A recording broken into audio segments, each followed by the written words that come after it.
So heto na nga mga kamikris, totoo nga ang haka-haka na ang My Chris Love Team ay tuluyan ng nagpaalam. Maraming fans ang labis na nalungkot sa anunsyo ni Kalinga Prab. Sinisi ng mga supporters ng Mikris ang isang ex-beneficiaries dahil sa umalis kaya nadamay ang Mikris Love Team.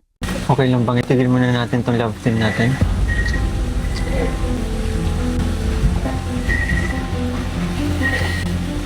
Kasi yun nga,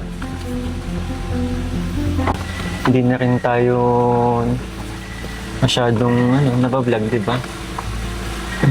Kasi mga busy na din sa kanya-kanyang And ako, focus na din ako sa pag-charity ko. Basta, wala rin tayong magagawa kung yung isa is, na, diba? Saka bakit biglaan bro yung pag-decision mo ng ganito? Nahirapan na po ako. Teka lang po. Muli na naman pong nabawasan ng Love Team na tinatangkilik ng mga viewers.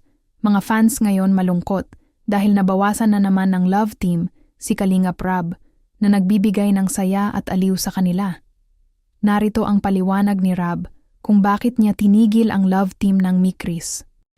Ako mismo, nakapag-decide ako na kailangan ko nang itigil ito. Kailangan ko nang itigil ito. Hindi ang Love Team ang ititigil ko. Hindi ang Love Team. May isa lang akong ititigil.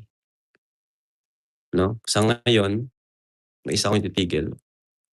Yun ay sana maintindihan niyo po sana maintindihan. Huwag kayong tanim ng sama ng loob. Titigil ko ang Mikris. Ayan. Kasi sila talaga yung nakikita ng mga baguhan sa community natin. Kasi sila yung nakikita, kahit dito sa loob, okay. Pero sila talaga yung pinupuntarya. Kahit, yan. Kaya nga sabi ko nga, kahit ituloy ko, wala naman talagang problema. Pero dahil para sa ikatatahimik, yun na lang. Itigil na lang natin yung Mikris. Pero yung Love Team, hindi natin titigil. I mean, yung ibang Love Team, hindi natin titigil. Tuloy-tuloy pa rin yun. Kasi si Krista is bata pa nga, Siguro, pwede siyang magkaroon ng tandem, pero yung malapit sa kanyang age, yung malapit sa edad ni Krista. Kasi sa iba naman, gaya ng mga artista, may mga minor din naman, pero yung katandem Love Team nila is yung malapit sa kanilang edad. And about naman kay Mikoy, yun, baka malipat din siya sa ibang tandem. Kasi tandem lang naman po sila talaga. They're like artist, At yun, pasensya na po kayo. Salamat sa pinagsamahan natin.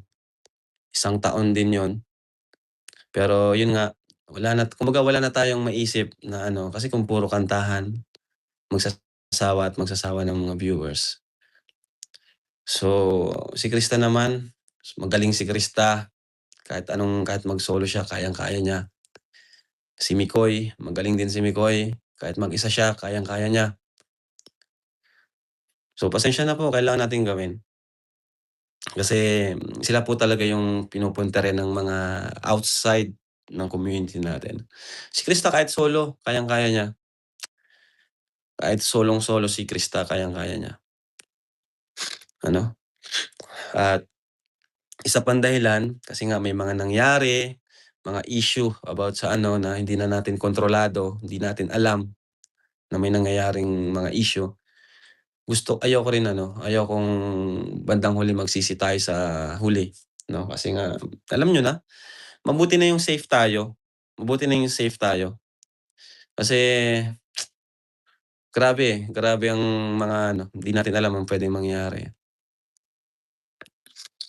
Hayaan niyo po si Krista, tuloy pa rin naman po yung vlog ko sa kanya. Si Mikoy, Kalingap, K-Boys pa rin naman po yan. Malay nyo naman po, di ba? Yun, supportan nyo lang po kung ano mangyayari sa kanila. Kung si Krista ay mga katandem na kaedad niya or like tandem lang, di ba? Or kung si Mikoy may bagong mga ka-love team na malapit din sa age niya, like yung walang masisilip sa atin. Kasi before pinagbigyan ko kasi nga tandem lang naman talaga, kantahan, then sumikat, nag-boom. Kumbaga para siyang artista dun sa mga ano natin. Pero ngayon talaga is kumbaga naubos na rin yung idea natin, wala na kaming puwedeng gawin kasi unang-una, si Krista ay bata pa, ano. Kaya mahirap talaga. Pero gano'n pa man, salamat sa Chris. Thank you so much sa Chris, grabe. Kay Mikoy, salamat sa'yo Mikoy.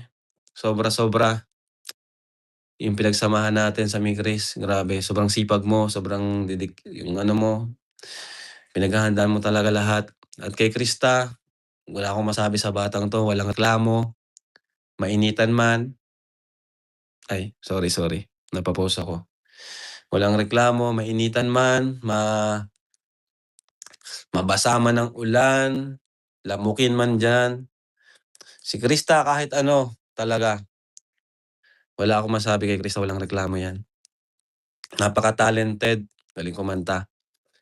Kaya yun, hindi naman natin masasabi din, malay niyo pagdating ng araw like mag-18 na si Krista, mag-19, 'yan magkaroon ulit sila ng tandem or love team, 'di ba?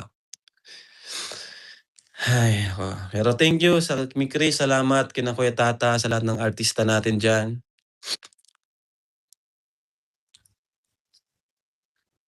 Ayan, salamat po ano.